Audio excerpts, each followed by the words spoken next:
Hey guys, Trent here from Lack of Sleep, here to do my first ever review of well, just the Metroid series. Part 1 here is gonna do my review on the first Metroid game for the Nintendo Entertainment System. I'm not gonna really get into depth story-wise. I'll leave that for Metroid Zero Mission. Even though I probably won't talk that much about the story, I'm not really into ruining the story for anyone. So I'm just going to focus on some of the main aspects and just the style of gameplay. Alright, so title screen. First I'd like to comment, I find, even to this day, I still find this game extremely difficult. I don't know what it is, I've always found it difficult. I just struggle with this game. If you wait on the title screen, you get this text that comes up, which is a brief summary of the story, I suppose. Little concern, Planet Zebeth.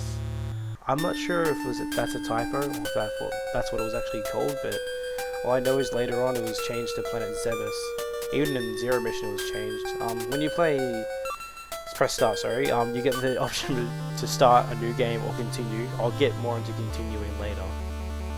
So when you start up the game, the character flashes a bit, plays the intro music, and so pretty much when you start off, like it's like any other typical side scroller, except you have a blaster on your arm.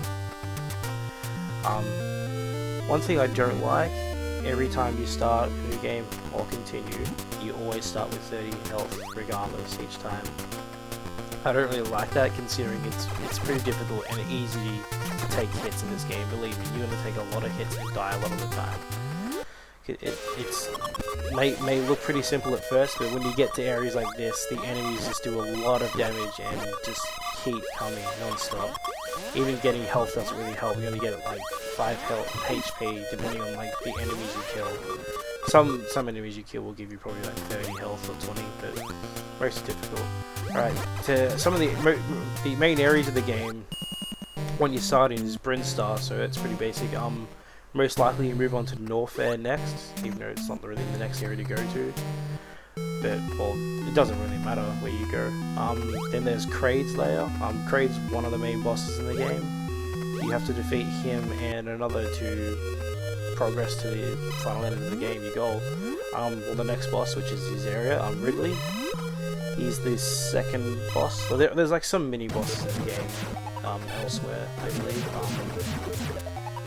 And the last area is Torian, which is the final area of the game.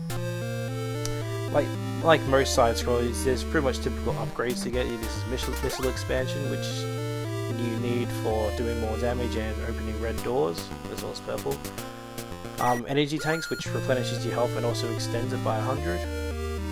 There's also upgrades for your beam, which is, this one's Ice Beam, which you can use to freeze enemies and stand on top of. Other beams are Long Beam, which increases the distance of your beam.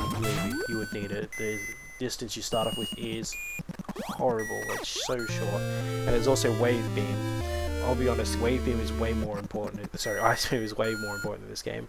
Other upgrades include bombs, the Vario Suit, high jump boots, and screw attack. You need all of them for this game.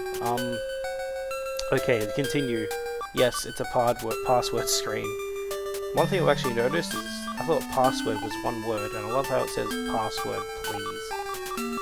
I know it's all mumbo jumbo usually passwords, but a password I'm pretty sure everyone would be familiar with would be the Justin Bailey password. This starts off Samus with no suit at all, but every upgrade and all main bosses except the Mother Brain defeated, so all you need to do is just go straight to her. But you might want to grab Ice Beam first. Believe me, Ice Beam is very important for the end part of the game. Wave Beam can be a good beam to use while playing, but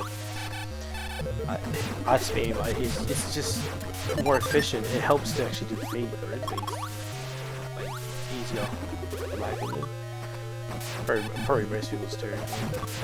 Yeah. So end of the game is the actually only time where you'll see and actually fight Metroids, which is these things. So it's kind of sad that it's the only time you see him. Like like, well, I guess to say the best for last and everything. So yeah, that's pretty much my review. So thanks for watching. I'll see you in part 2 for Metroid Zero Mission.